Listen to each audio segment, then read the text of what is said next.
Camilo deixou o santuário amparado pelos braços compassivos de Pedro e de Salústio. As recordações do meu passado criminoso e os sofrimentos chocaram-me profundamente, Ivone. Estava abatido, traumatizado, sentindo-me doente. Venha conosco, Sr. Camilo. Será encaminhado ao atendimento médico imediatamente. 2 iniciados espirituais faziam o plantão do dia, pois muitos internos também ingressavam ali, sob as mesmas condições de Camilo. Bondosamente recebido, logo o encaminharam ao Dr. Roberto de Canalejas. Boa tarde, meu amigo. Vejo que está muito fraco. É urgente que receba agora um tratamento magnético. Enfermeiros, a partir de amanhã, Camilo deverá estar sob vigilância psíquica especializada. Sim. Mantenham-me informado. Sim, senhor. Após alguns dias, de volta à realidade, sentia-me completamente lúcido, refletindo com maturidade sobre o meu destino. Camilo chegava a uma única conclusão, para que pudesse algum dia sentir-se plenamente reabilitado. Reencarnar. Sim, Ivone. Renascer ainda outra vez. Sofrer dignamente o testemunho da perda da visão material. Realizar o contrário do que fiz, isto é, amar meus semelhantes, proteger, auxiliar, servir ao próximo, utilizando todos os meios lícitos e generosos ao meu alcance. Um dos grandes incentivos oferecidos aos internos eram as reuniões de moral e arte. Esses encontros, no decorrer do tempo, assumiram um papel especial. Nos parques da cidade, cuja extensão não conseguimos até então avaliar, existiam recantos portadores de uma beleza inconcebível a um ser humano. Eram habitações em que a arquitetura, como a arte decorativa, ultrapassariam toda e qualquer obra artística da Terra. Miniaturas de cidades ou povoados lindos, com lagos graciosos, cercados de flores perfumadas, templos consagrados ao cultivo da literatura e das artes em geral, sobretudo da música e da poesia. Esses ambientes serviam de alívio aos aprendizes, auxiliando o despertar de seus dons espirituais. Numa agradável conversa com Irmã Doris, ela dizia: Tem razão, Camilo. A poesia e a música são mesmo as artes preferidas pelos iniciados espirituais. Muitos dedicam-se também à arte de criar réplicas exatas, legitimamente ornamentadas até a veneração. E como são capazes de concebê-las, Irmã Doris? São construídas fluidicamente sob as influências do amor e do bem. Inspiram-se, como pode notar ao longe, nas paisagens da peregrinação de Jesus sobre a terra. Cenários sugestivos e atraentes dos primeiros acordes da palavra cristã. Será que poderia algum dia conhecer esses cenários de perto? Certamente, meu irmão. Convide seus amigos. Poderemos visitá-los juntos amanhã pela manhã. Como combinado, no dia seguinte, Camilo, Belarmino, João e Irmã Doris encontravam-se no parque. Acompanhe-me. Seguiremos agora os passos do Cristo. De murmúrio de sua voz vibrando no ar.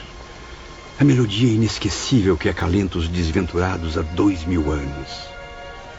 Vinde a mim todos vós que estáis exaustos e oprimidos, e eu vos darei o lenitivo.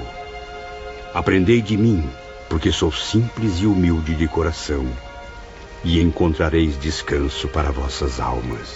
Fico muito feliz em ouvir isso, Camilo. Sinal de que está verdadeiramente arrependido. O ano 33 da era cristã não sai de minha mente. E agora, neste lugar, posso recordar tudo com facilidade. Quando, com o madeiro ao ombro, paciente, humilde, resignado, corajoso, o Messias galgava a encosta rumando ao Calvário, enquanto eu berrava diabolicamente exigindo o seu suplício. Venham, meus caros, visitemos outras paisagens. Reparem que à entrada de cada um desses locais há o distintivo da Legião dos Servos de Maria, além do nome das servidoras que os imaginaram e realizaram. E qual seria a razão disso, irmã Doris? Esqueceu-se, João, de que tudo isso é realizado pela mente feminina do nosso instituto? Horas depois, Belarmino conversava com a jovem Rita. Ah, como as reuniões artísticas iluminam meu espírito. É impossível não me envolver, não absorver ao menos um aprendizado, um exemplo memorável. Sim, professor. E sempre haverá exemplos de lutas, vitórias e reabilitações. Tudo magistralmente ensinado por seus mestres e mentores espirituais. Ou pelas caravanas visitantes que descem até nós, para contribuir com nosso conforto e progresso. Porém, minha jovem, e quanto a você, as próprias damas da vigilância, ou até mesmo outras figuras destacadas de nossa colônia, por acaso também não viveram dramas intensos? Não haverão de nos esclarecer algum dia com os próprios exemplos? Belarmino estava certo. Meses depois, obtivemos permissão para conhecer outras histórias comoventes, até então mantidas em segredo. Era o irmão Teócrito quem nos informava. Os dramas que conhecerão em breve, meus filhos, servirão como exemplo e advertência, muitos até como modelo a ser imitado. E eles não são mais do que a narrativa que esses nobres espíritos farão das lutas experimentadas para o progresso. Estamos desde já muito honrados com mais esse privilégio, irmão Teócrito. Mas lembrem-se de que tudo servirá como estudo e aperfeiçoamento. Depois serão convidados a opinar, fazer observações, comentários morais e artísticos sobre o que aprenderam. Assim, perceberão o inevitável. Só o ser humano é capaz de aprender a desenvolver em si mesmo os valores espirituais ocultos nas profundezas da alma.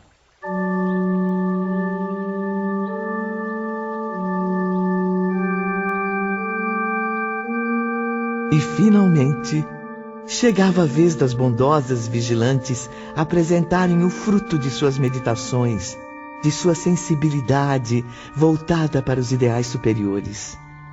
Na data marcada, os aprendizes alvoroçados dirigiram-se aos locais criados pelas afetuosas amigas. Rita de Cássia foi a primeira. Ela própria veio ao internato requisitar nossa presença, conduzindo-nos à sua residência, onde então entramos pela primeira vez. Sejam bem-vindos, meus irmãos.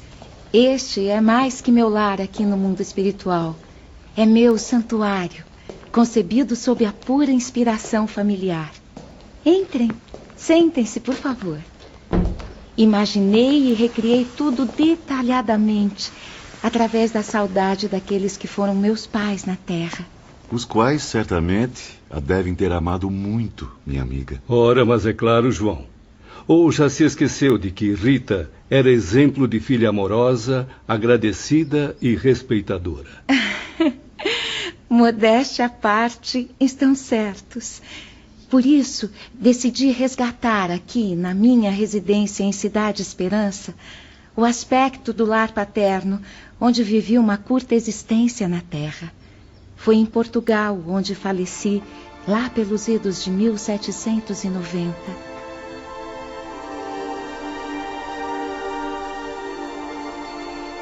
Entardecia suavemente. A jovem Rita recepcionava um pequeno número de convidados naquela tarde. Somente seus alunos, alguns amigos mais íntimos e os espíritos iniciados, cuja presença seria indispensável. Entre os amigos, notamos com satisfação a presença de Carlos e Roberto de Canaleiras, Joel Stil e Ramiro de Guzmán. Por aqui, meus queridos, vamos conhecer o jardim.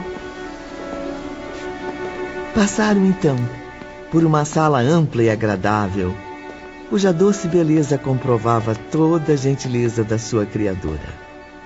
Depois, entraram num pequeno salão ao ar livre, onde poltronas artísticas e originais alinhavam-se em semicírculo. Que belo instrumento! Jamais havia visto um assim na Terra. Realmente uma obra de arte. O tom dourado parece vindo direto do firmamento. Perdoe-me o atrevimento, irmã Rita, mas do que trata este belo livro luminoso ao lado da harpa? Acomodem-se, meus amigos. Fiquem à vontade. Este livro, na verdade um álbum, Camilo, é a mais recente coleção de minhas composições poéticas. Mas que maravilha! Então, por gentileza, dê-nos a honra de conhecermos sua arte. Irmão Ramiro, poderia acompanhar-me ao som da harpa? Mas é claro, com todo prazer. Então, no silêncio harmonioso da formosa cidade universitária no mundo espiritual, Ritinha declamava suas poesias. E os aprendizes, que apenas acabavam de ambientar-se ao local, eles que mesmo já tendo recebido belas lições da moral divina, de filosofia e de ciência, também foram agraciados com visões inéditas de incrível beleza literária. Nunca ousei transpor para estas linhas a genialidade do que presenciei naquela tarde. Não teria capacidade para transmiti-la com precisão. Ritinha lia no seu álbum, mas sua leitura superior, sua declamação, mais do que maravilhosa, era divina. Sugeria encantamentos, emoções inimagináveis, enquanto Ramiro de Guzmán completava com acordes de música elevada e pura. Irmã Rita, espírito em franco progresso, Camilo. É uma das poucas vigilantes que sabem plenamente criar as cenas do pensamento, coordená-las, dar-lhes vida. Ah, meu caro Roberto, os 10 criminosos aqui presentes cultivaram as belas letras quando encarnados no globo terrestre. Nenhum de nós, porém, soube enobrecer este dom divino, aplicando-o a serviço do bem, da regeneração dos leitores. Servíamos, quando muito, ao nosso próprio bolso, à vaidade e ao orgulho, satisfeitos por nos julgarmos privilegiados, senhores de situação especial. Na verdade, produzimos somente teorias erradas ou banalidades fadadas ao esquecimento. E eis que aqui no além-túmulo, esta menina de apenas 15 anos apresenta aos senhores um novo padrão.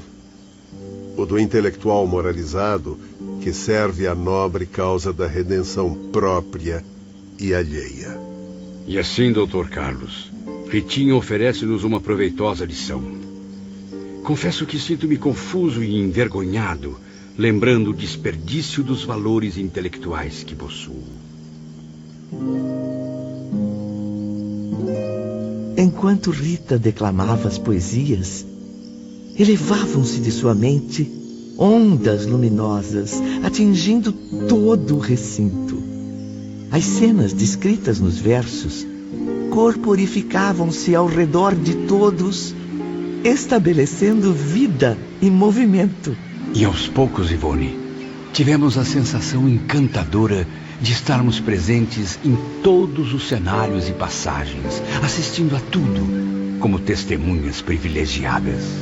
A natureza servia de inspiração para as palavras, agora transformadas em imagens. Surgiam então os mares e oceanos deslumbrantes, retratados habilmente à visão dos aprendizes. Depois vinham as montanhas imponentes, monumentos eternos, ricos depósitos de valores inestimáveis, cofres sagrados nos quais Deus ocultou tesouros para que os seres humanos por si mesmos se apossassem deles dignamente. Mais adiante, a exuberância das selvas, santuário fecundo e abundante. Mas não era tudo. Floresciam composições sobre seres humanos, carentes de redenção. Histórias emocionantes, atraentes de amigos da própria poetisa. E enfim, quando a poesia silenciou, nós que há muito havíamos perdido o hábito de sorrir, deixamos expandir o sorriso reconfortado da mais pura satisfação. Conforme têm compreendido, meus caros irmãos, procurei associar a ideia do divino às minhas humildes composições. Convidei a todos para lembrar algo de extrema importância. Esqueceram-se de glorificar seus ensaios literários quando foram homens, com as dádivas que o universo oferece ao legítimo pensador. Tinham Deus a se revelar aos seus olhos, representado nos tesouros inconfundíveis da natureza. Poderiam glorificá-lo auxiliando a outros menos esclarecidos a encontrar também o pensamento divino, mas preferiram o negativismo destruidor, análises impertinentes, conceitos puramente materiais, porque não foram capazes de edificar sequer a si próprios. O que apresentei nesta tarde, vocês receberam como a mais elevada expressão literária que poderiam conceber. Saibam, no entanto, que para nós é só o ponto inicial, simples abecedário de conhecimentos artísticos, pois sou apenas uma aprendiz humilde e ainda cambaleante da ciência universal.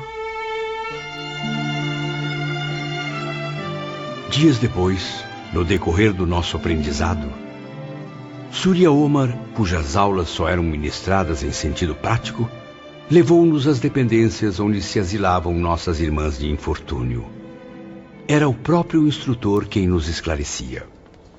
Infelizes mulheres, fugindo ao nobre papel de guardiãs de virtudes tão elevadas, deixaram-se arrastar ao abismo das paixões inferiores. As mesmas que originaram também o seu fracasso, meus alunos. Lembro-me de que, ao chegarmos do Vale Sinistro, fomos logo separados delas. Sim, João. Os elementos masculinos foram conduzidos a diversos setores, porém dirigidos por normas idênticas, sob tutela da mesma instituição. Mas a verdade é que jamais foi permitido a vocês o convívio com o elemento feminino suicida. Porém, ao ingressarmos na cidade universitária, passamos a conviver com elas. Há também várias senhoras suicidas cursando a mesma aprendizagem renovadora. É fato, professor Belarmino. E assim como vocês, elas também vivem aqui até o momento da reencarnação. No entanto, completamente separadas dos seus alojamentos.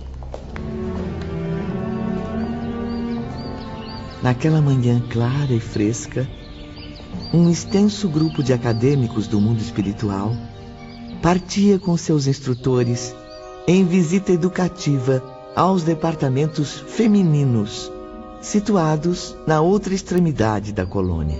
Aníbal de Silas, Epaminondas de Vigo e várias vigilantes tomavam parte na caravana. Havia então precisamente 10 anos que nos internamos em Cidade Esperança. Já não nos arrastávamos caminhando pelo solo em uma viatura como no passado. Progredimos, afinal. É estranho, meus amigos, mas sinto-me cada vez mais leve, menos sujeito às atrações planetárias. É verdade, Belarmino. Aprender a planar pelo espaço, transportando-nos por um impulso da vontade, é uma das maiores dádivas que poderíamos receber. Sim, João. Mesmo com o trajeto restrito ao perímetro de nossa colônia, é uma bênção extraordinária. Tudo parece mais fácil, como seria na casa paterna. Não estranhem, meus caros. Afinal, este é o modo comum a um espírito de transportar-se. Porém, suas vibrações pesadas de criminosos suicidas os impediram por longo tempo. Vamos, meus filhos, caminhemos aos departamentos hospitalares. De lá partiremos aos grupamentos da colônia correcional. Momentos depois, ao ingressarem surpresos no departamento hospitalar feminino, a semelhança é impressionante. Parece que estamos nos mesmos alojamentos que nos abrigaram. E não é só isso, irmão Camilo. Aqui existem as mesmas filiais, tais como o isolamento e o manicômio. Além disso, Há características idênticas às de vocês no estado moral e mental das internas. Suponho então que a direção é a mesma dos anexos masculinos, isto é, Teócrito como chefe geral dos hospitais, irmão João à frente do manicômio, Padre Miguel nos serviços do isolamento e Padre Anselmo na torre. Está enganado, professor Bellarmino. Tais cargos elevados, assim como os dos funcionários internos, já não são os mesmos dos setores masculinos. Aqui são ocupados por nossas irmãs, cujos méritos nada ficam a dever aos nobres dirigentes. Com o tempo, quanto mais estudávamos as existências daquelas pobres almas, confirmávamos uma verdade irrefutável.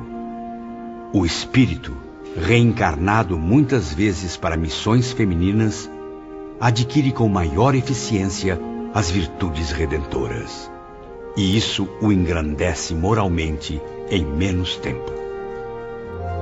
Comprovaram também outro fato inesquecível. As funcionárias das aldeias femininas possuíam qualidades morais e espirituais bem mais elevadas do que as dos doutores de Canalejas, Joel Steele, irmão Ambrósio e muitos outros. A equipe clínica, como podem notar, é a única representante de atividades masculinas a exercer tarefas aqui. Ainda assim, eles são sempre discretos, apenas percebidos nos curtos minutos em que operam.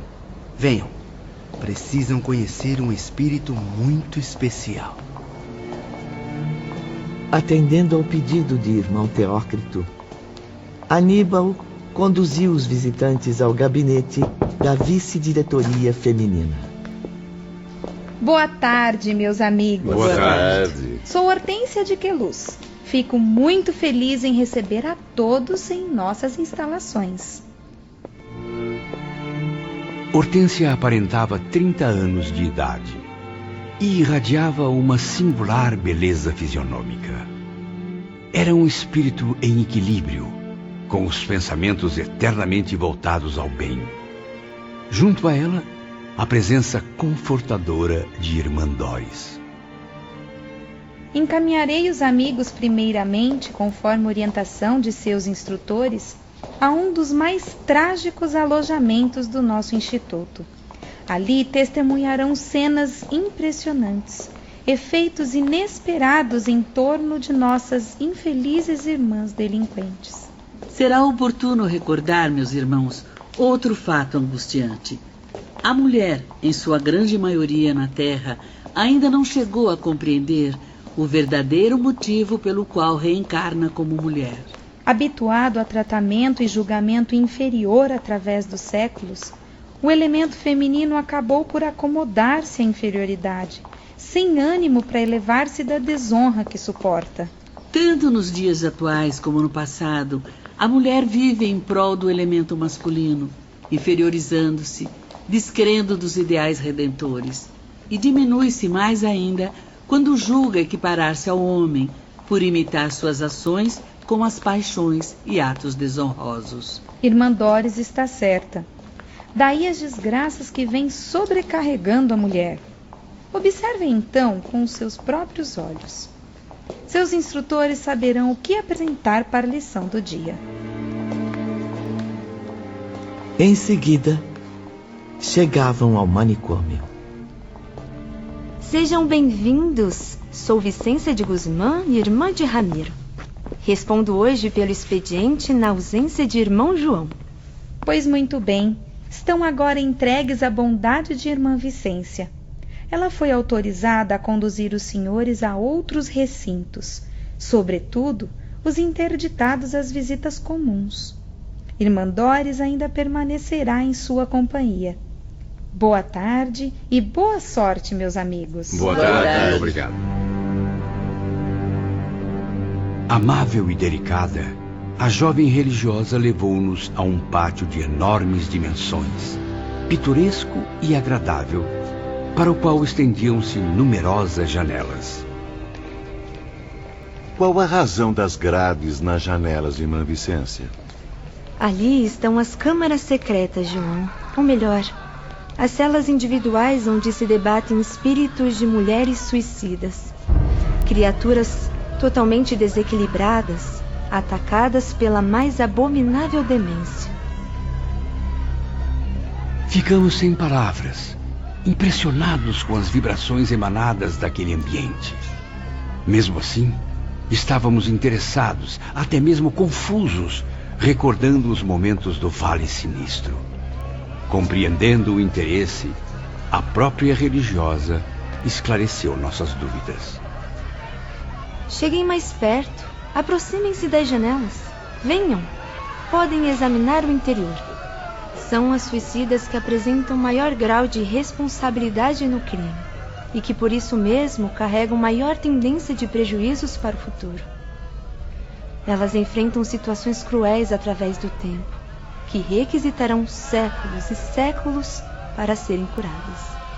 Estas infelizes, meus caros irmãos, deixaram-se escravizar por complexos sinistros, os quais se desdobram em sequências desastrosas. Moralmente, é como se naufragassem no lodo, cada vez mais, misturando-se à lama, degradando-se em busca da liberdade. Mas o que as levou a desistir da existência terrena? Muitas corromperam as leis do matrimônio, traindo a moral, a ética do compromisso conjugal. Esqueceram-se de que ao reencarnar haviam prometido à lei, como a seus superiores, fidelidade e proteção à família. Pois bem, com tamanhos compromissos a pesarem na sua consciência, eis que não só profanaram os vínculos sagrados do matrimônio, como também as leis da criação. Negaram-se ao compromisso da maternidade, entregando-se às paixões e aos vícios terrenos. Foram fracas, dominadas pelas vaidades, seguindo caminhos da inferioridade moral. Abortaram, expulsando das próprias entranhas os corpos em gestação, envoltórios de pobres espíritos que tinham compromissos a desempenhar ao seu lado. Almas que precisavam urgentemente renascer, a fim de progredirem no seu ambiente familiar e social. E o que é mais grave, cometiam o delito depois que o novo reencarnante já se ligava ao organismo em preparação, ao feto, portanto. Ou seja, estavam cientes do que faziam, cometiam infanticídios abomináveis. Acontece que ao fim de tantas e tão graves loucuras, estas mulheres deixaram prematuramente o corpo, morrendo elas próprias, vítimas dos vergonhosos ultrajes cometidos contra a natureza divina. Outras desencarnaram depois de lutas humilhantes, após extinguirem em si mesmas as fontes sublimes da reprodução humana. Adquiriram como sequência natural enfermidades lastimáveis, infecções repulsivas que muito as perturbaram. Pertencem a todas as classes sociais terrenas, meus irmãos. Mas aqui se nivelam por idêntica inferioridade moral e mental. Das classes elevadas, porém, ocorre o maior contingente. Pobres almas sofrerão estágios nos mundos inferiores por 2 ou 3 séculos. E até mais. Aproximem-se, meus alunos. Não permitam que o temor e a comoção atrapalhem o aprendizado. Olhem bem para estas tristes figuras. Oh, Senhor Deus misericordioso, como podem existir tais monstruosidades sob a luz sagrada do universo que criaste? Que formas repugnantes se apresentaram, então, diante de nossos olhos de espíritos em busca da redenção? Como poderia a mulher, criatura iluminada e linda, rodeada de encantos, humilhar-se tanto moralmente para chegar a resultados tão deploráveis? O que víamos então ali seria mulher ou por acaso um monstro primitivo?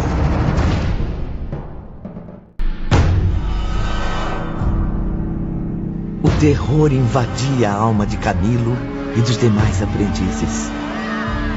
Quanto mais observavam aquelas criaturas hediondas, mais impressionados ficavam. Víamos ali, Ivone, bem mais que monstros primitivos. Eram vultos trevosos, desgrenhados, envolvidos em farrapos. A síntese mais repugnante da ruína humana, lutando contra 1000 formas perseguidoras que superlotavam o recinto. Ao longo dos seus corpos, notavam-se feridas generalizadas, sobre as quais apareciam estranhos desenhos. Prestem atenção. Observem bem, meus caros alunos. Trata-se da reprodução mental de embriões humanos, seres que tenderiam a se desenvolver nos aparelhos procriadores carnais, mas que se viram repelidos do sagrado óvulo materno. Sua imagem permanece, porém, refletida no perispírito da genitora infiel, como produto mental do ato nefasto. É deprimente, caro Surya Omar. Várias destas delinquentes encontram-se desfiguradas por 3, por 5, 10 imagens de embriões. Você percebe agora como a raça humana ainda tem muito a evoluir, professor Bellarmino. Veja o que essas mulheres fizeram a si mesmas e aos pequeninos. Pobres criaturas indefesas que agora flutuam em torno desses espíritos perturbados, torturando a consciência delas. Meu Deus, quanta maldade! Mas vejo também outros indivíduos obsessores em torno delas. São exatamente os filhos que estas mulheres não tiveram. Ou melhor, que não deixaram viver para cumprirem sua missão terrena. Eles não perdoam as atitudes que resultaram em prejuízos aos seus urgentes interesses espirituais. Passaram então a persegui-las com ódio e revolta, ainda presos àquelas que seriam suas mães, como se o processo de gestação continuasse no além-túmulo. Estas entidades obsessoras, verdadeiros monstros fabulosos, amigos ouvintes, nenhuma expressão da linguagem humana poderá descrever. O que será destas mulheres? Haverá luz para elas? Renascerão, reparando o erro fatal, João. Embora dementes, incuráveis, na tentativa de corrigir a desarmonia vibratória. Serão monstros repulsivos, deformados, doentes. Outras marcharão para os planos inferiores, onde rangerão os dentes e chorarão, conforme a profecia de Jesus no Evangelho e no Apocalipse, até que se libertem de tamanha desonra. Não me lembro de ter visto estas mulheres no Vale Sinistro. O estado em que se apresentam não seria próprio de locais como aquele? Supõe, por acaso, que todos os criminosos serão obrigados por força da lei a permanecer numa única região do invisível? Ou ignora que também se arrastam pelo planeta Terra, cultivando vícios com os quais se afinavam antes mesmo de desencarnarem? Seu inferno não se estabelece antes nos remorsos da própria consciência? Não, Bellarmino, não estiveram no Vale Sinistro. Porém, totalmente harmonizadas com as trevas, foram envolvidas em ondas vibratórias maléficas, permanecendo assim até agora. E assim mesmo, prosseguindo para o futuro. E até quando sofrerão esse tormento, professor? Até que expiações duríssimas, existências férteis, em prol do bem legítimo, venham livrá-las do mal que as escravizou. Na deplorável situação em que as contemplamos, João, é bem verdade que se encontram em estado melhor do que já estiveram. Concorda comigo, irmã Vicência? Sim. Ao menos estão sob proteção de fiéis amigos do bem, abrigadas em local seguro. Aqui certamente não serão importunadas pelos parceiros adquiridos na prática do mal, tampouco por inimigos, obsessores espirituais terríveis que há muito seguiam seus passos. Enfim, meus caros, elas reencarnarão tal como se encontram, pois não estão em condições de escolher nada voluntariamente. Todas as providências já foram tomadas para a volta delas ao renascimento. As circunstâncias nas quais se envolveram são insolúveis no além-túmulo. Necessitam urgentemente de melhorias vibratórias. Por isso renascerão em qualquer meio familiar terreno em que haja resgates dolorosos a se confirmarem. Por outro lado, existe a possibilidade de serem acolhidas em lares cristãos que queiram fazer a caridade de recebê-las por amor a Deus. O que não será assim tão fácil.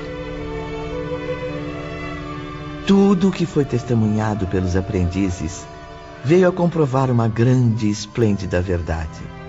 A mulher é tão responsável quanto o homem espiritualmente, em face da grande lei. Entretanto, descobrimos ainda no departamento feminino uma seção inexistente nos parques residenciais masculinos. É o internato das moças, espécie de centro educacional para jovens suicidas. Tal dependência existe tanto no parque hospitalar quanto em Cidade Esperança, meus amigos. Isso faz com que elas não tenham contato com os demais casos femininos. Aliás, Rita, do manicômio jamais saíram espíritos para os cursos desta academia. Raras também foram as que vieram do isolamento. Em geral, esses contingentes são pequenos e, tal como ocorre com os homens, partem do hospital matriz.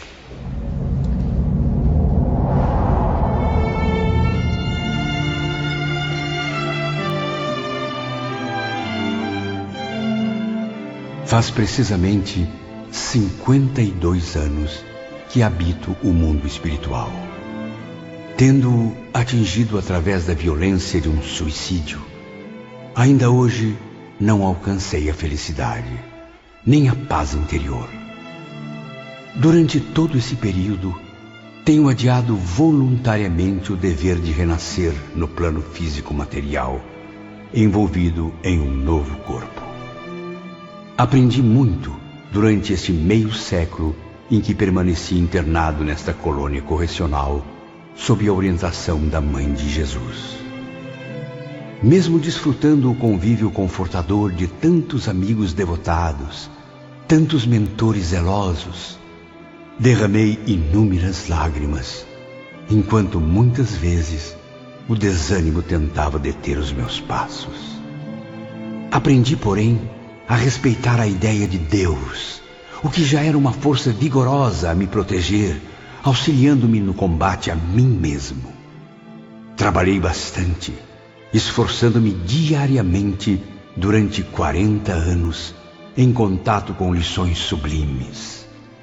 Lutei pelo bem, guiado pelas mais sábias entidades. Agi tanto nas esferas espirituais, como no plano material, onde contribuí para que a tranquilidade voltasse a iluminar vários corações maternos. Orei à beira de berços e valas, para que em muitos rostinhos infantis, lindos e graciosos, o sorriso despontasse novamente depois de dias e noites de febre. No coração de jovens desesperados, pude colocar a chama da esperança, desviando-os do desânimo que os levaria aos mesmos abismos que conheci, cometendo o crime do suicídio. No entanto, jamais me senti satisfeito e tranquilo comigo mesmo. A recordação dolorosa de Jacinto de Ornelas, infelicitado por mim com a cegueira incurável, ainda é constante, requisitando de meu futuro a mesma penalidade, ou seja, a cegueira. Sim, já que a prova máxima de ser cego foi anulada por mim diante da primeira oportunidade. Há muito tempo eu deveria ter voltado à reencarnação, e para isso, o que foi justo aprender nas academias da Cidade Esperança, concederam-me generosamente.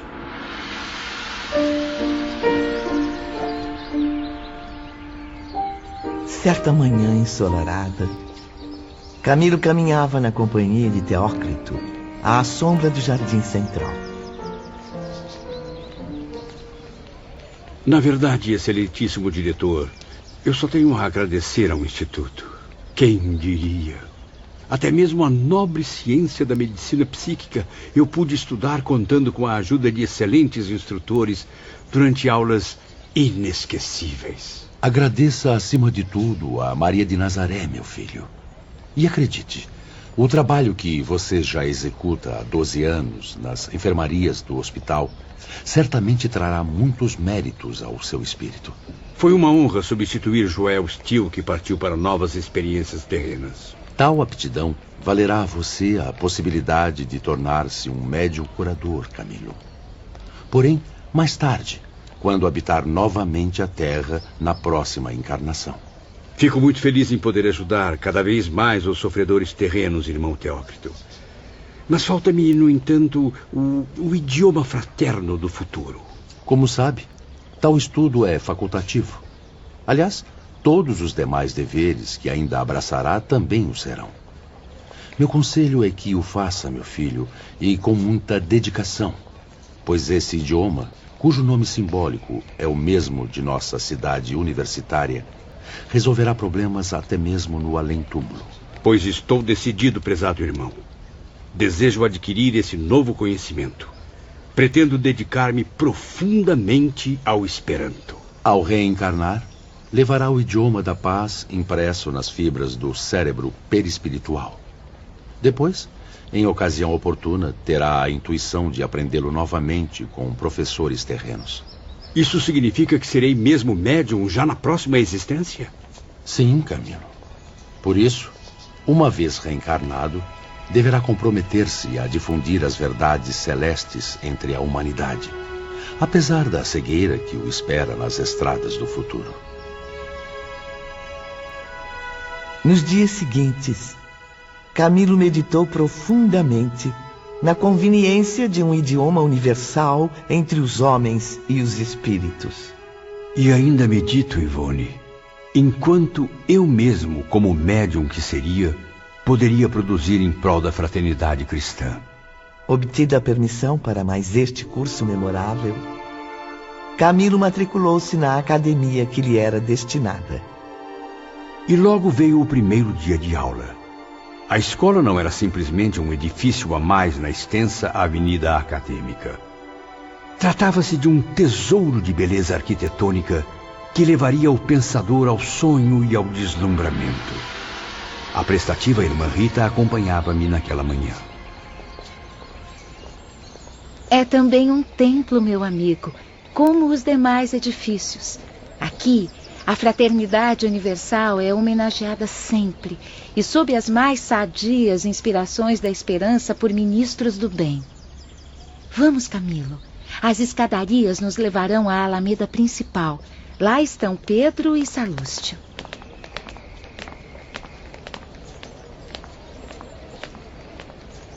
Bom dia, meus jovens. Bom dia, senhor Camilo. Bom dia, irmã Rita. Como representantes da direção universitária, fizemos questão de vir receber o amigo. Em termos terrenos, pode nos chamar de inspetores escolares. Ao longe, surgia então um imponente edifício. Era, porém, a única construção em tonalidades verdes e douradas, em contraste com a maioria de tons azuis e brancos. O mais impressionante era que não obedecia ao estilo hindu. Lembrava antes o estilo gótico, evocando até mesmo certas construções famosas da Europa. Os recintos interiores eram o que de mais belo e nobre Camilo apreciou em Cidade Esperança.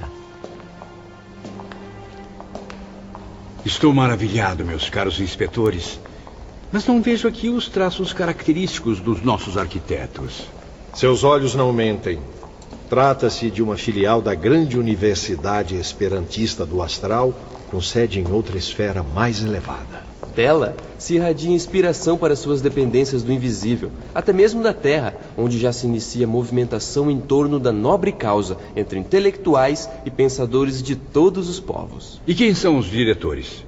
Também iniciados em doutrinas secretas?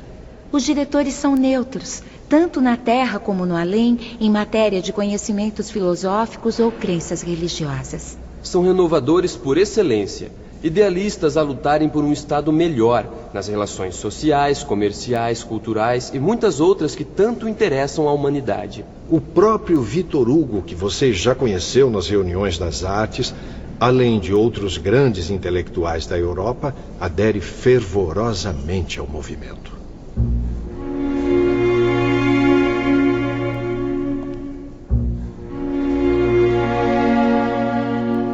Minutos depois, Camilo tomava lugar no amplo e bem iluminado salão, onde ocorreriam as primeiras aulas. Uma vez ali, não pude evitar grande surpresa ao observar os aprendizes. O elemento feminino era superior em número ao masculino. E as mulheres mostravam-se dedicadíssimas ao aprendizado. Afinal, lhes traria conforto não só às suas mentes, como também aos corações. E isso, Ivone, certamente proporcionaria conforto a elas em situações críticas, soluções de problemas com os quais venham a se deparar no trajeto das reparações futuras. Assim como nas aulas de Aníbal e Epaminondas, as lições de Esperanto também ofereciam exemplos das civilizações terrenas. Seus problemas, muitos até hoje não resolvidos, e seus mais graves impasses, foram analisados em imagens exibidas numa espécie de cinematógrafo. E eu contava sempre com os esclarecimentos dos jovens inspetores Pedro e Salústio. Na aula de amanhã, Sr. Camilo, o tema será a multiplicidade de idiomas e dialetos. Uma das grandes desgraças que assolam a humanidade. Complicando até mesmo o futuro espiritual da raça humana. Afinal, no próprio mundo invisível, luta-se contra dificuldades motivadas pela diferença de linguagem. Fiquei profundamente impressionado com a aula de hoje, meus jovens. Foram expostos diversos detalhes, obstáculos desanimadores nas relações entre os países, os povos e os indivíduos. Tudo foi magistralmente examinado, desde as primeiras civilizações até o século XX, que eu próprio não alcancei no plano material. Não desanime, meu amigo. Ainda receberá ensinamentos sobre a solução dos mesmos casos, a remoção das mesmas dificuldades. Enfim, a aurora de um franco progresso, Camilo. E tudo sobre o alicerce de um idioma que será patrimônio universal, assim como a fraternidade e o amor, unindo ideias, mentes, corações e esforços para as mesmas conquistas, a difusão da cultura em geral, a aproximação dos povos e a felicidade das criaturas.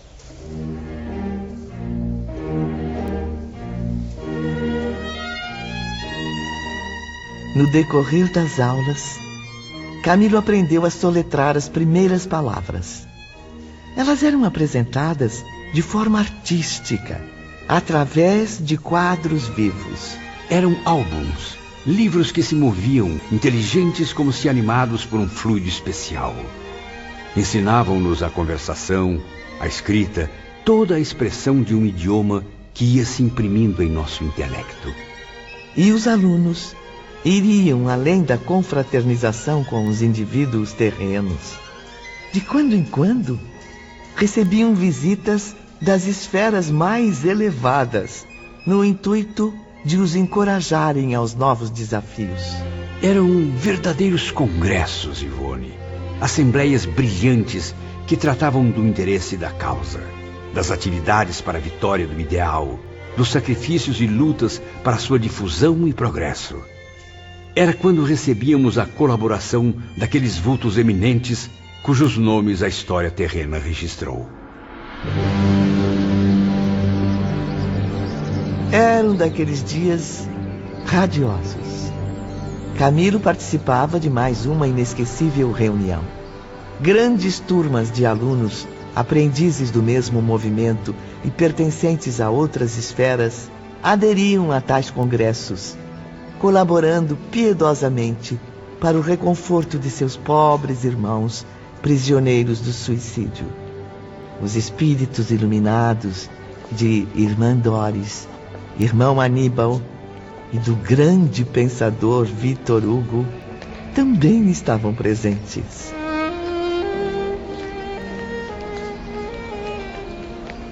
Alegre-se, Camilo. São dias festivos na Cidade Esperança. Nunca, enquanto homem encarnado, sequer sonhei em contemplar estas suntuosas praças ajardinadas, este majestoso palácio da Embaixada Esperantista Irmandores. Após várias décadas no mundo invisível, confesso que às vezes sinto-me num sonho, um pesadelo sem fim, com breves momentos de alívio como este, nos quais caminho sobre estes tapetes de relva cetinada, repleta de azaleias coloridas. Pois então, bem-vindo aos Jogos Florais, Camilo.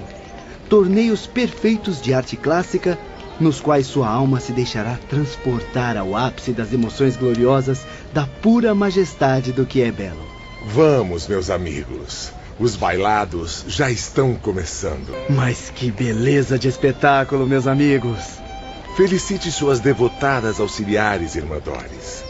Os cenários, as melodias e os artistas são extraordinários. Muito obrigada, irmão Vitor Hugo. Méritos também às jovens esperantistas que se superam a cada evento. Suas almas reeducadas à luz da fraternidade nunca se esquecem dos infelizes irmãos suicidas, descendo das paragens luminosas e felizes em que vivem para visitá-los. Nobres criaturas, sempre a nos conceder trégua para as terríveis preocupações com suas magníficas expressões artísticas.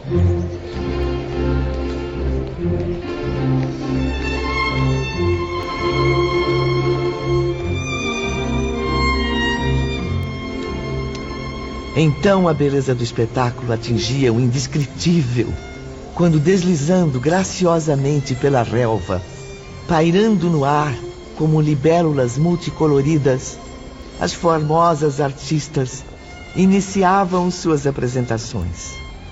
É a tradução perfeita da arte de Terpsícore, a deusa da dança. São jovens bailarinas que viveram na Grécia.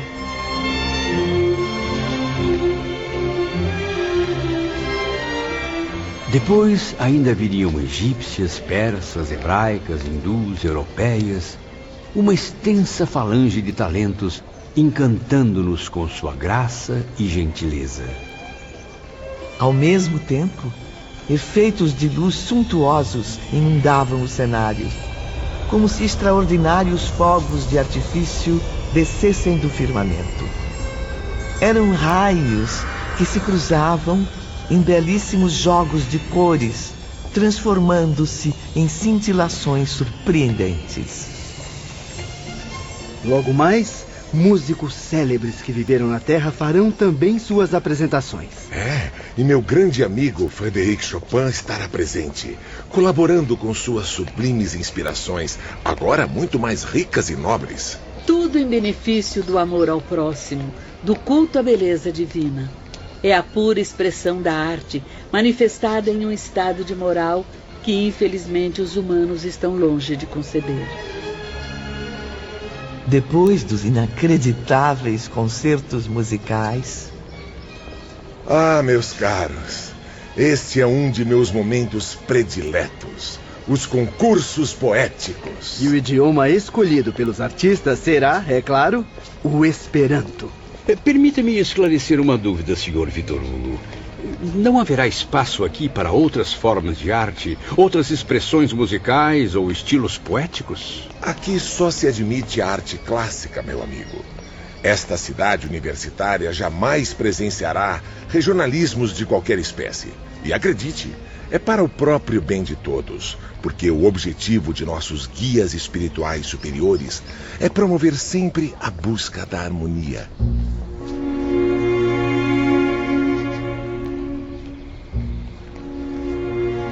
Muito bem, Camilo. Está na hora de retornar ao internato para o repouso noturno. As vigilantes o acompanharão. Estou emocionado, meus irmãos. Agradeço a todos do fundo do meu coração. Minha alma se empolgou profundamente diante de tamanho esplendor. Não se admire, Camilo. O que viu é apenas um esboço, o início da arte no além-túmulo. Trata-se da expressão mais simples da beleza, a única que sua mentalidade poderá alcançar por enquanto. Em esferas mais bem dotadas que a nossa, existe mais, muito mais. Cumpre, porém, a alma pecadora refazer-se das quedas, fortalecendo-se por meio da renúncia, do trabalho, do amor, a fim de merecer a grande dádiva, gravitar para os planos superiores. Que Jesus e Maria de Nazaré acompanhem seus passos. Sempre. No dia seguinte, Camilo encontrava-se a sós com Teócrito no gabinete da direção-geral.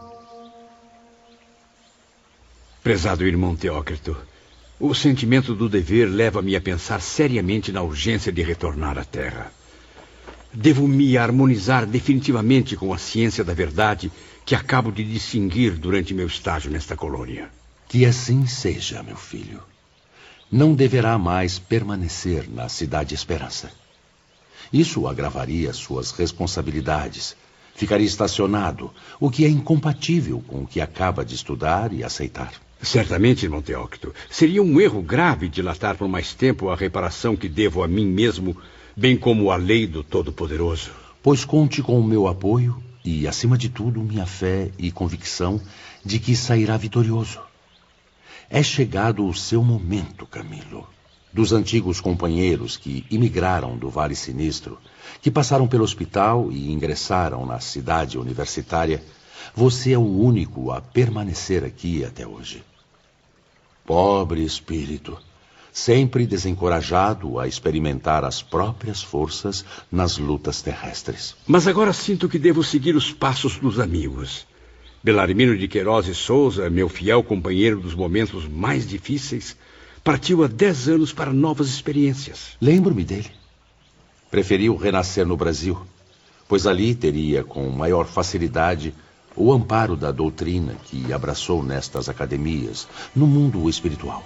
Numa de minhas expedições à Terra, debrucei-me comovido e afetuoso sobre seu triste berço de órfão pobre, pois perdeu a mãe tuberculosa 1 ano depois do nascimento. Bem sei que muitas vezes tem sussurrado conselhos de eterna ternura aos seus ouvidos infantis. Sei que está presente ao lado de Belarmino durante as horas desoladas em que ele se põe a meditar, pequenino e infeliz, nos espinhos que já lhe ferem o coração. E como tenho chorado de compaixão e tristeza ao contemplar sua infância angustiante. O corpo físico desfigurado, herança inevitável do suicídio no século XIX, filho mirrado e doente de mãe tuberculosa, com um futuro idêntico a aguardá-lo na maioridade. Desejei partir com ele, servir-lhe de irmão, vivendo ao seu lado a fim de ampará-lo, confortá-lo, reanimando a mim mesmo ao contato de sua afeição tão leal. E por que não o fez, meu amigo? Impossível. Seria uma missão de amor que não estaria ao alcance de um condenado como eu, carente dos mesmos socorros e atenções. Que assim seja, Camilo. Somente mais tarde, após a vitória dos testemunhos, irá reencontrar Belarmino, aqui mesmo, a fim de reiniciarem a marcha para o melhor. É verdade que irmã Doris também se apresentou em favor de Belarmino? Sim, Doris Mary desejava segui-lo no círculo familiar, pois o amava ternamente. Colocou-se à disposição para sacrifícios intensos, por desejar suavizar-lhe as amarguras com os carinhos da fraternidade cristã. Não lhe foi, porém, concedida permissão para tanto. Tamanha renúncia implicaria desgraças sucessivas, e Doris possui méritos. Tem direitos e compensações concedidas pela lei. Mas é claro, irmão Teócrito, ela vem de uma existência terrena extremamente dolorosa, bem suportada ao lado de um esposo incompreensível e brutal, pelo que soube. Existência que o suicídio de seu filho Joel infelicitou ainda mais, meu caro. Agora, seus guias não aconselharam novos sacrifícios pelo filho, e muito menos por Belarmino, que causou o mesmo desgosto à sua velha e dedicada mãe. Doris velará, antes e acima de tudo, por ambos, como sombra luminosa e protetora sobre o trajeto a realizarem, oferecendo-lhes inspiração e conforto nas horas decisivas. E quanto aos demais amigos e instrutores, meu nobre diretor?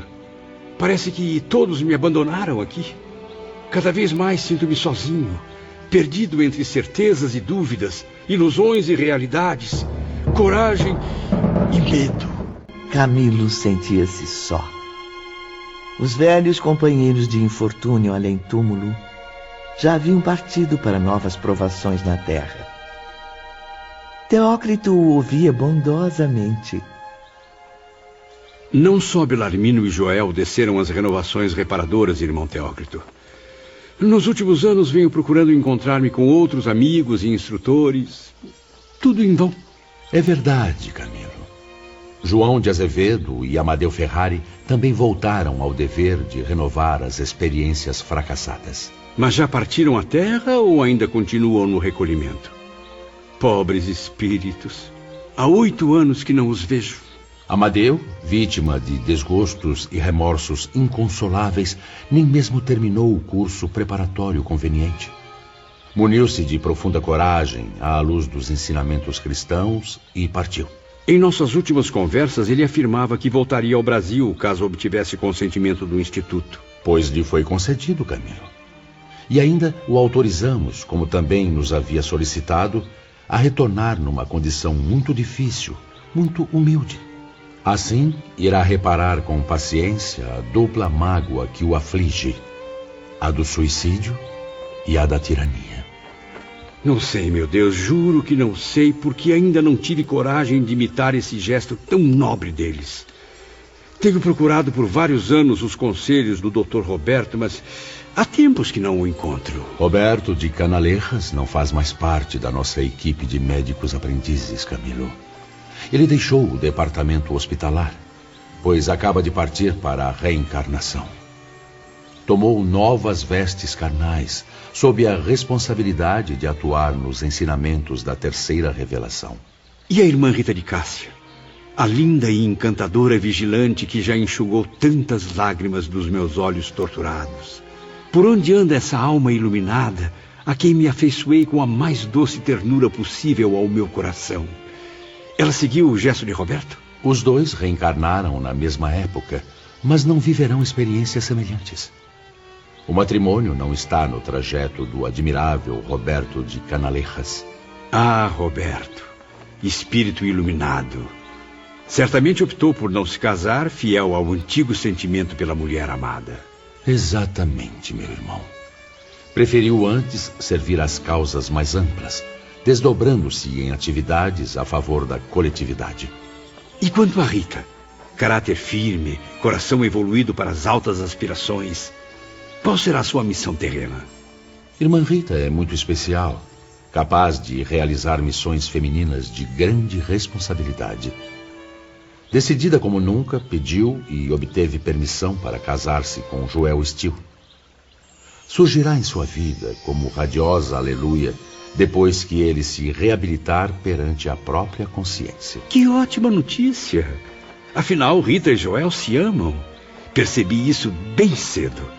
Merecem ser muito felizes sob a lei do Todo-Poderoso. E assim será, Camilo. Pois o Senhor dos mundos e das criaturas, na imensidão de sua bondade, permite à alma arrependida tais compensações. Rita será na terra como foi no espaço, a vigilante amorosa e gentil que, no círculo familiar terreno, se rodeará de almas ainda carentes de amparo. E se bem a conheci, irmão Teócrito, ela irá confortá-las, reanimá-las afetuosamente, ao mesmo tempo em que, através de virtuosos exemplos, as impulsionará para a vitória.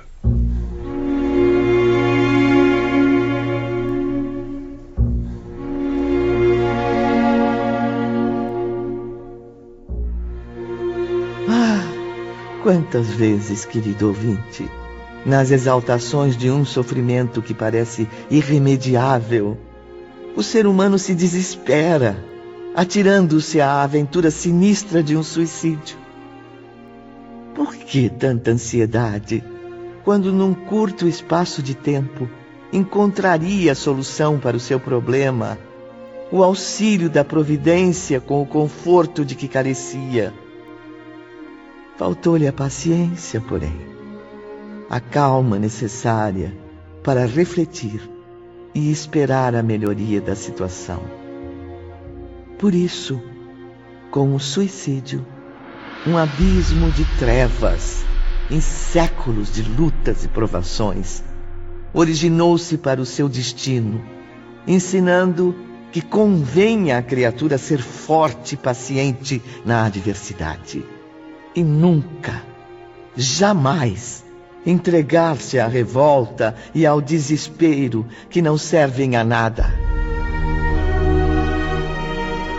No amplo dormitório do internato de Cidade Esperança, onde habito desde o início de 1910, só existem novatos. Às vezes, uma profunda amargura vem afligir a minha alma. Como alguém que, vivendo na Terra há muitas décadas, se visse excluído da presença dos amigos e familiares mais queridos. É como se eu fosse um ancião, sozinho no mundo, contemplando as ruínas que a ausência dos seres queridos que já se foram cavaram em torno de sua velhice. Torno-me assim incompreensível, intolerável no conceito dos jovens que agora povoam os meus dias. Os leitos dos velhos amigos passaram a ser ocupados por outras entidades. Espíritos que, mesmo afinados por princípios idênticos, não estavam tão ternamente unidos pelas alianças forjadas no tempo. Este era o tema da conversa entre Camilo e Ramiro de Guzmán.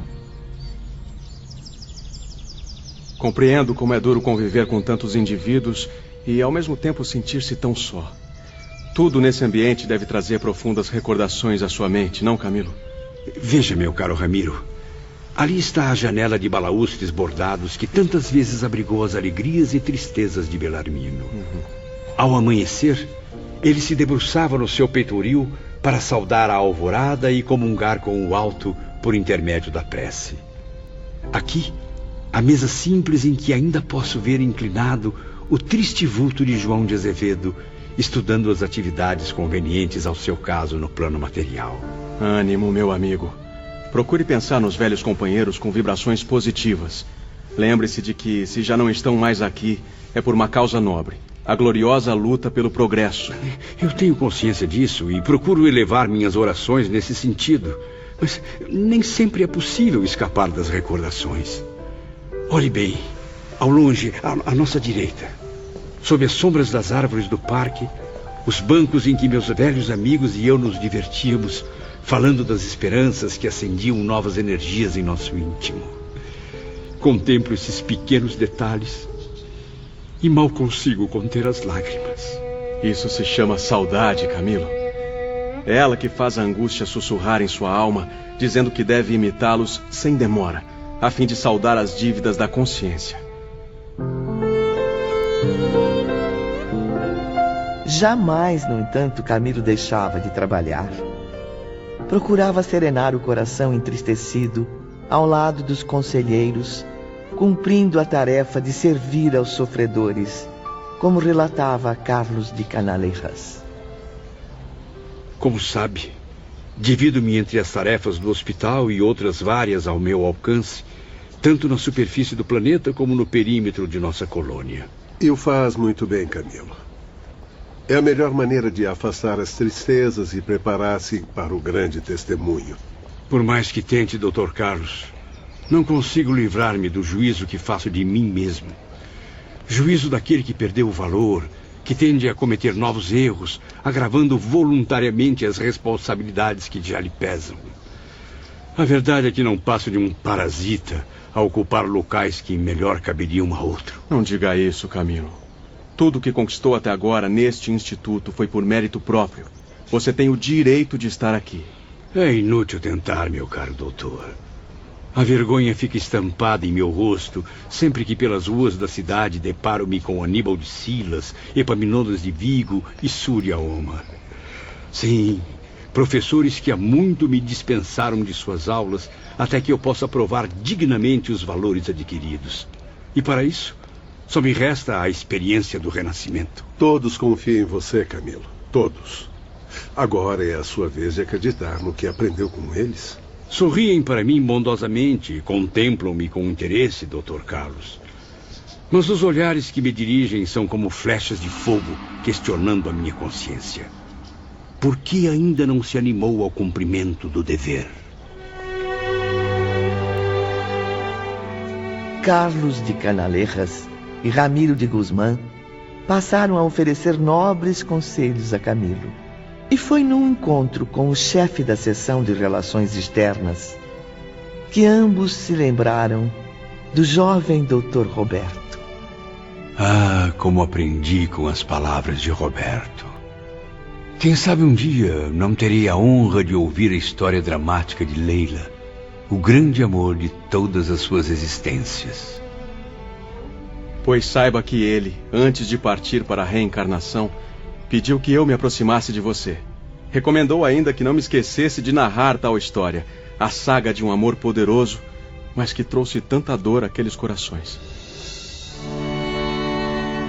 Camilo servia sob a assistência frequente de Ramiro, o que proporcionou a ele realizar muitos trabalhos na esfera terrestre.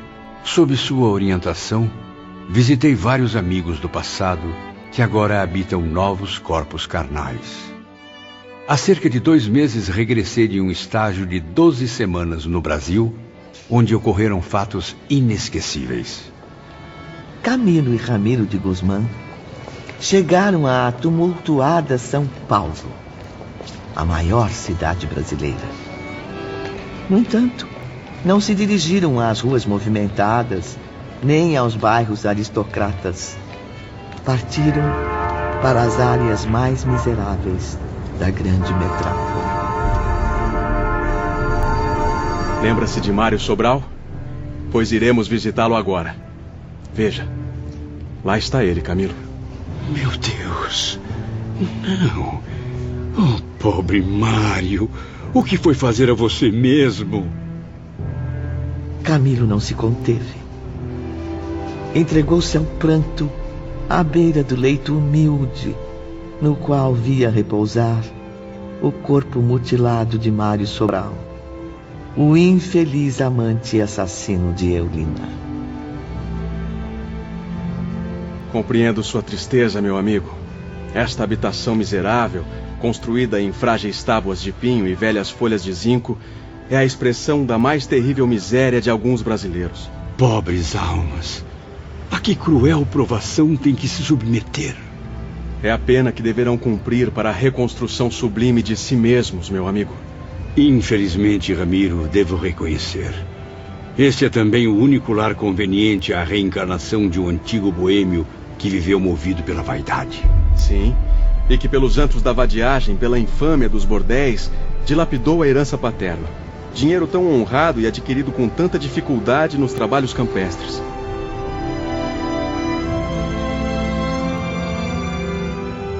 Mário estava vestido como um maltrapilho. Tinha os pés descalços, feridos pelas pedras das estradas em que transitava. Mutilado das mãos, apresentava os cabelos ainda despenteados. A fisionomia semelhante à que Camilo conhecia desde o Vale Sinistro. Ele está nervoso, com muita dificuldade para respirar, Ramiro. Mário foi atacado por uma estranha doença que tortura sua traqueia e a sua faringe. Isso lhe causa crises frequentes e penosas, atraindo febre alta e deixando-o sem voz. Que desgraça! Mas ninguém o ajuda? Não vejo nenhum familiar por perto. Mário vive agora sem família, Camilo. Lembre-se bem, no passado, em Lisboa, ele difamou o círculo familiar em que havia nascido.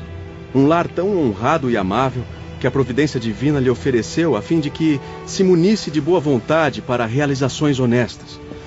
E não soube aproveitar-se dignamente do que dispunha.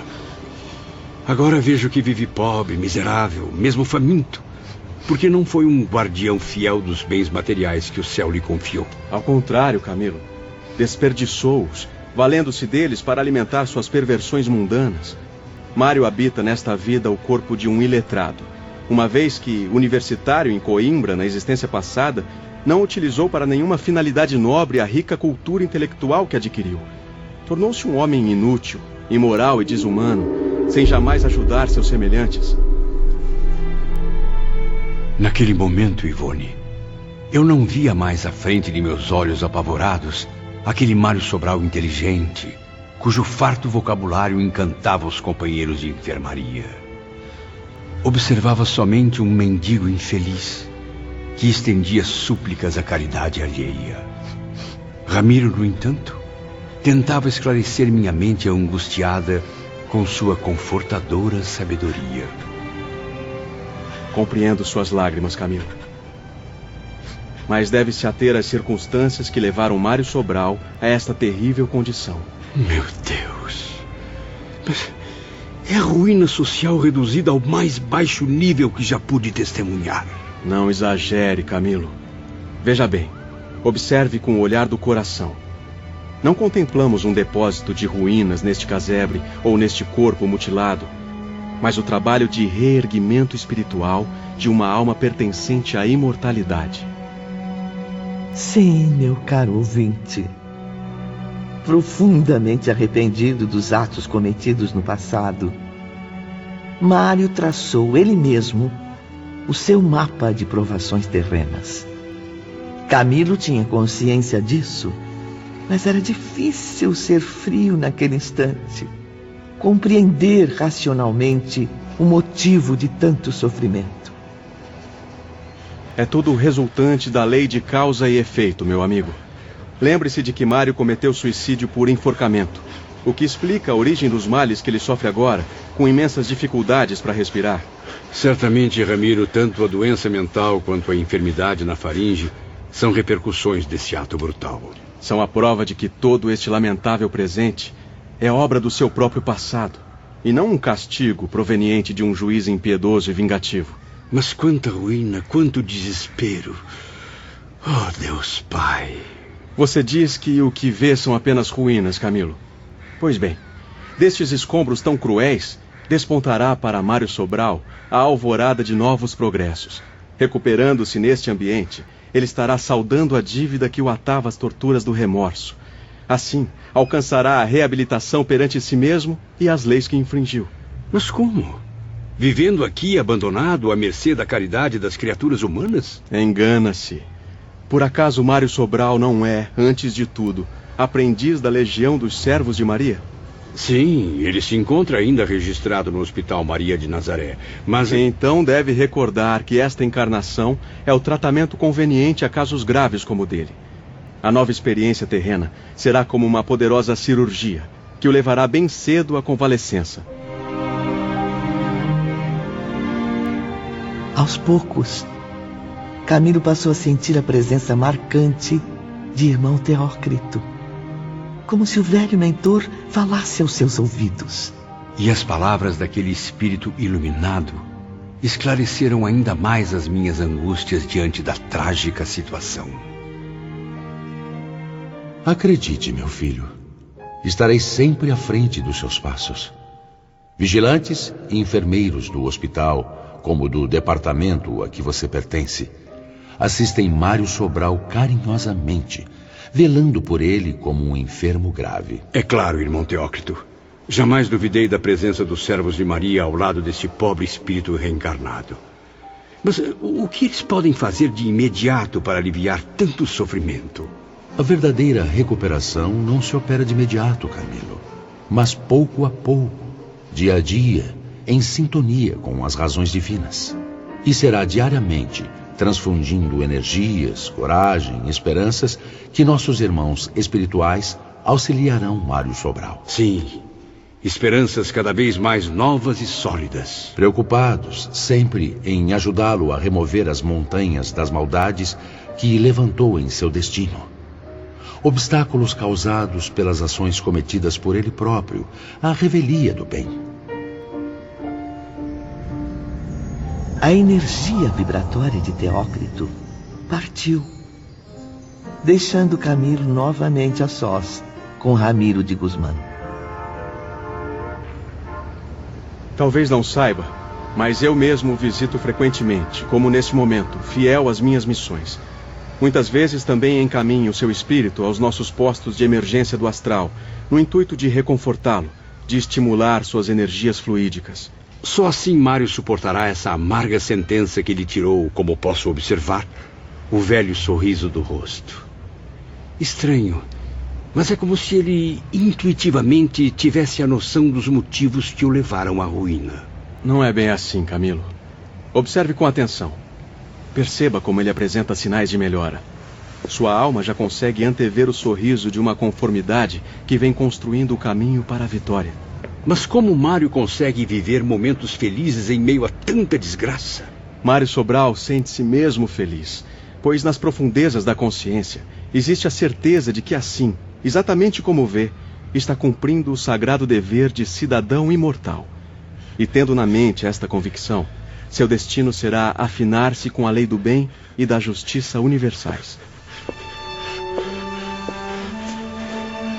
Ramiro de Guzmán sobrepôs as mãos translúcidas na testa fervente de Sobral, transmitindo fluidos que suavizassem sua dificuldade respiratória. Enquanto isso, Camilo concentrou-se respeitosamente, clamando à Mãe de Jesus. Oh, governadora amorosa de nossa legião, concedei alívio a este mísero companheiro das minhas antigas desventuras. Deus nos propicia caminhos de glórias, meu caro amigo, em lutas fecundas entre lágrimas e oportunidades de redenção. E no trajeto, concede aos penitentes arrependidos compensações que frequentemente não estarão à altura de apreciar. Entardecia lá fora, e o sol esplendoroso do Brasil aquecia o ocidente com seus raios dourados.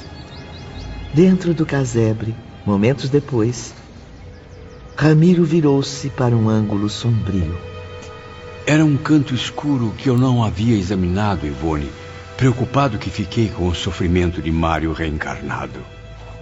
E lá estava uma figura feminina, humilde e silenciosa, velando o doente enquanto costurava remendos em roupas rasgadas. Vê esta pobre mulher, Camilo? Sim. Não poderá sequer avaliar o excelente trabalho de redenção que, sob as vistas do nosso Mestre Jesus, se opera nos disfarces desta alma. Noto que possui um profundo olhar de arrependimento, tão ou mais marcante do que o do próprio Mário Sobral. Tem razão, Camilo. É uma alma tão arrependida quanto a de Mário, a viver aqui entre os espinhos da pobreza extrema, de lutas tão árduas quanto dignamente suportadas. Ao lado da porta de entrada, a única existente naquele domicílio tão pobre, ela procurava um pouco de claridade que a auxiliasse no trabalho de costura. Foi então que identifiquei uma mulher negra, pobremente vestida, porém asseada, aparentando cerca de 50 anos. De sua fisionomia serena, transparecia uma singela humildade que deixou Camilo profundamente admirado. Não a conheço, Ramiro. De quem se trata? Faça você mesmo um esforço, Camilo. Aproxime-se dela. Observe a expressão desta singela mulher ao se dirigir ao enfermo. Note sua preocupação, seu carinho ao levantar a cabeça de Mário Sobral para ministrar-lhe a medicação homeopática. Aprofunde-se nas ondas vibratórias do seu pensamento, meu caro amigo, e veja o que aconteceu há cerca de 40 anos, na época em que Mário retornou ao corpo carnal. A mulher pensava, e em torno do seu cérebro as imagens se erguiam em agitações e sequências confusas. Enquanto Camilo, apavorado e comovido, começava a visualizar os pensamentos da pobre mulher como num livro aberto diante dos seus olhos. Vi Mário renascendo em um prostíbulo, sua mãe inconformada com a maternidade, observando o corpo franzino do filho todo mutilado. Era uma cena muito triste. Meu Deus! Que desgraça! Dei à luz um monstro que mal tem forças para chorar como um recém-nascido. Não! Eu não aceito! Eu não posso ter concebido essa criatura tão repugnante! As imagens tornavam-se cada vez mais impressionantes, Ivone. A criança estava sufocada. Sofria terríveis contrações, como se mãos assassinas desejassem estrangulá-la. Ramiro de Guzmán, percebendo minha angústia, passou a me auxiliar na compreensão das próximas cenas. A mãe de Mário Sobral era uma infeliz pecadora, a quem a maternidade atrapalharia a continuação das suas atividades. Observe agora, Camilo. É o dia seguinte ao parto. A jovem meretriz caminha apressadamente, levando o pequeno rejeitado no colo. Veja, está se aproximando de uma pobre lavadeira. Você mesma. Venha cá. Pois não, senhora. Senhora não. Senhorita. Ora, mas que belezinha esse pequenino. Eu serei bastante franca e direta. Está interessada em ficar com a criança? Mas como? Sinto muito, não tenho condições. Como pode ver, sou muito pobre. Vivo com muita dificuldade. Confio em sua força de vontade. Além disso, eu prometo a você, desde já, uma boa gratificação mensal pelos serviços prestados. A bondosa operária acabou consentindo, visando não apenas ao acréscimo do rendimento para sua desprovida bolsa, mas principalmente obedecendo aos impulsos caridosos do seu generoso coração. Sim, Camilo. Independentemente da baixa condição que ocupava no plano social, a caridosa lavadeira cultivava uma alma elevada. Sabia que a adoção daquele frágil ser, rodeado de trágicos resquícios do passado e perspectivas desoladoras no presente, seria certamente um destino traçado por Deus. Acompanhe agora, meu amigo, a comovente imagem do enjeitado sendo recebido na humilde choupana. Repare como a bondosa lavadeira procura amá-lo como se fosse sangue do seu sangue. Quem é aquela menina que trabalha no riacho à frente da cabana? É a filha desta mulher iluminada. Tem 10 anos e, como pode ver, muito pensativa e trabalhadora. Coopera com a mãe nas tarefas difíceis de cada dia. Em seguida, Camilo pôde contemplar, passo a passo, a forte afeição criada entre a menina e o irmãozinho que o destino lançou em seus braços. Para auxiliar o esforço materno, ela passou a criar pacientemente o desgraçado enfermo, dedicando-se durante 40 anos a essa nobre missão. Ao fim da emocionante sequência de imagens, eu era capaz de compreender claramente a poderosa ligação entre estes dois espíritos, enquanto Ramiro concluía. Agora, Camilo, 15 anos após a morte da mãe, ela continua a viver aqui, neste casebre onde estamos, completamente a sós com o irmão adotivo. Há muito tempo não recebe a gratificação prometida pela meretriz irresponsável, mas mesmo assim prossegue fiel à sua digna missão. Trabalha dia e noite para que o desventurado irmão tenha de pedir esmolas pelas ruas o menos possível. Camilo aproximou-se da mulher e, num gesto de agradecimento, pousou a mão sobre a sua cabeça. Que Jesus a abençoe, minha irmã, pelo muito que faz pelo pobre Mário, a quem sempre conheci tão sofredor. Talvez ainda não tenha adivinhado quem está aí, encoberta neste corpo sofrido, desdobrando-se em atividades cristãs a serviço do próprio reerguimento espiritual. Desculpe-me, Ramiro, seria alguém que conhecemos? Nós nem tanto, mas Mário Sobral a conheceu profundamente. Esta nobre mulher é a reencarnação de Eulina.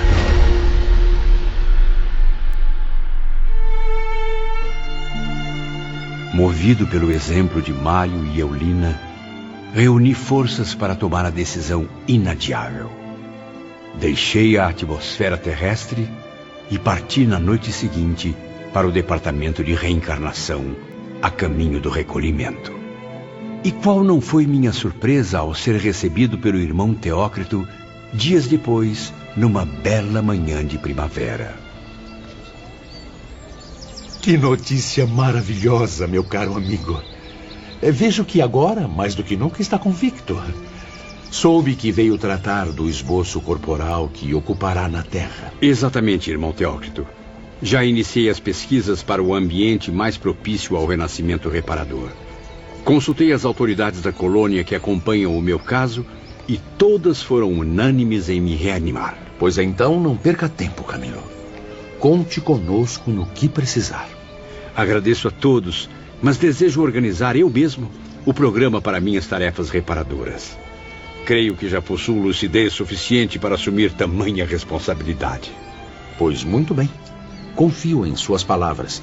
Tenho absoluta certeza de que será justo com você mesmo e com as leis divinas. Mesmo assim, não hesite em nos procurar. Será sempre bem recebido. Camilo passou a se dedicar assiduamente ao seu novo projeto de vida. Uma nova existência, porém marcada pelos velhos desvios do passado. No entanto, mesmo bastante esclarecido sobre o que haveria de realizar na nova etapa terrena, o nobre escritor acabou consultando os experientes mentores. E então, Camilo, a que conclusão chegou? Ficarei cego aos 40 anos, Aníbal. Porém, cegar irremediavelmente, como se as órbitas vazias de Jacinto de Ornelas se transferissem para minha face. Não há como negar, meu nobre amigo. Após 3 séculos de expectativa, meu espírito continua apavorado diante da justiça divina. É por isso que peço inspiração e auxílio aos meus amigos queridos aqui do mundo espiritual. Ainda bem que nos procurou, Camilo. Sob a luz de Maria de Nazaré, certamente ajudaremos seu espírito a equilibrar nova programação terrena com os dispositivos da grande lei. No entanto, somente após sua internação no recolhimento é que as informações subirão para a aprovação do templo. Muito obrigado, nobres amigos. Que Jesus, nosso divino mestre, os auxilie a iluminar meus passos, guiando-me na senda do dever, inspirando-me nas horas decisivas. Acredite, Camilo. Estaremos sempre aqui como protetores incumbidos da sua guarda enquanto durar seu estágio neste generoso instituto. Padre Anselmo, Olivier de Guzmán, Mary Steele, todos os nossos instrutores e irmãos mais abnegados estarão sempre a orar pelo seu sucesso. O departamento hospitalar acompanhará a evolução do seu próximo envoltório carnal. Nossos médicos o assistirão desde a fase embrionária, no sagrado cofre genético, até os últimos instantes da agonia, isto é, da separação do seu espírito do fardo carnal. O fardo que carregarei para a recuperação do tempo perdido com o suicídio. Já definiu a idade física na qual se dará sua libertação espiritual? Sim, irmão Epaminondas. Minha volta à pátria espiritual ocorrerá aos 60 anos de idade. Terei, portanto, 20 anos de cegueira, tempo no qual olharei só para dentro de mim mesmo. Período em que deverei realizar um trabalho fértil e glorioso de autoeducação, a fim de domar o orgulho que ainda não se extinguiu do meu ser. Tenha fé, meu irmão. Deus estará sempre vigiando sua estrada rumo à reabilitação. Estou certo disso, Aníbal.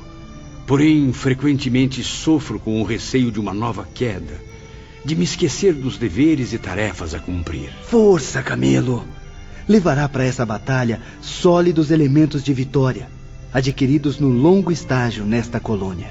Por isso mesmo será bem pouco provável que a sua vontade se corrompa. Basta lembrar-se sob todas as circunstâncias da sagrada reeducação que recebeu aqui.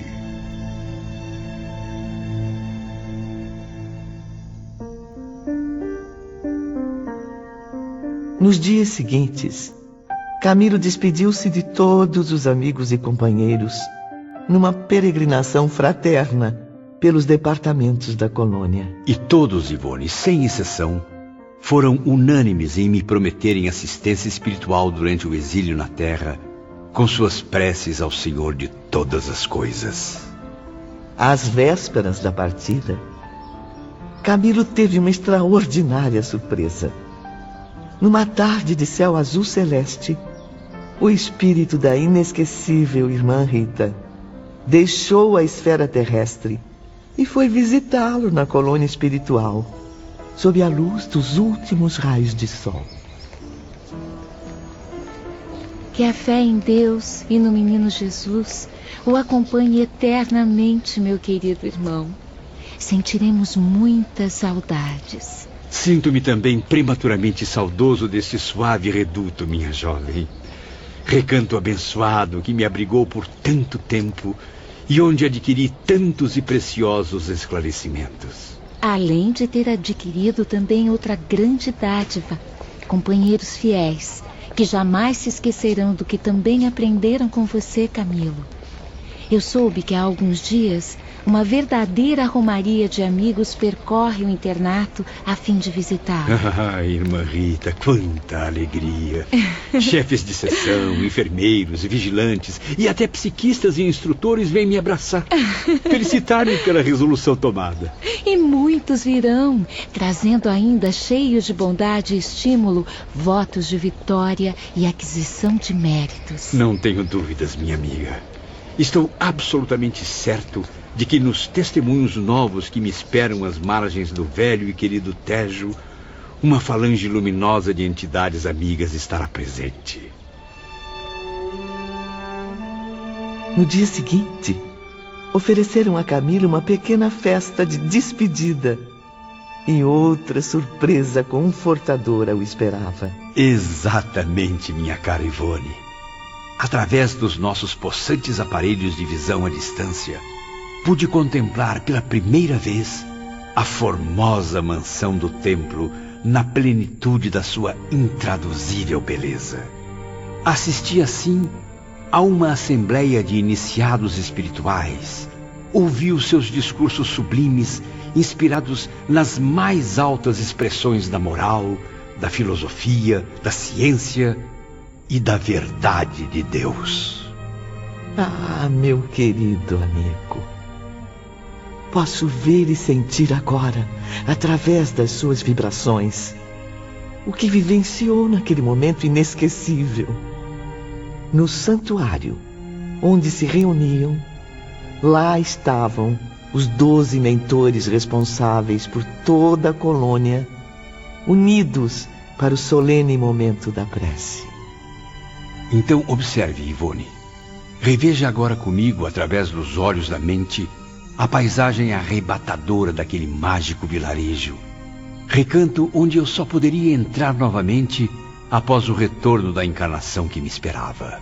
Sim, Camilo.